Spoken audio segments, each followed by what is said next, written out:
Excuse me, sir.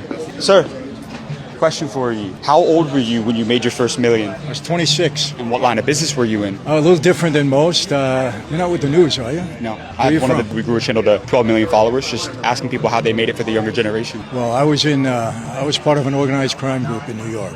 Organized crime? Organized crime, mafia. You were in the mafia? Yeah.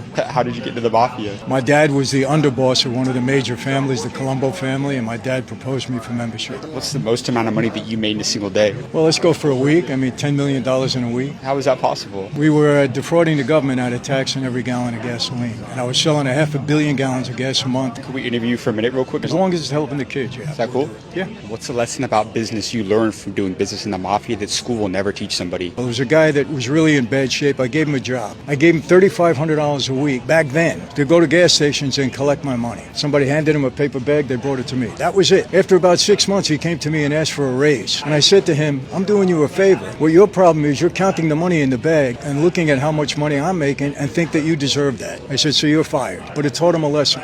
Don't count my money. Do your job. I always say two things. You want success in life? Get these two things right. Number one, in this life, we are who we hang out with. And number two, who you are accountable to in life is going to direct the path that you go on. When I was on the street, I was accountable to my boss. I was a criminal. Now I'm accountable to God in my life.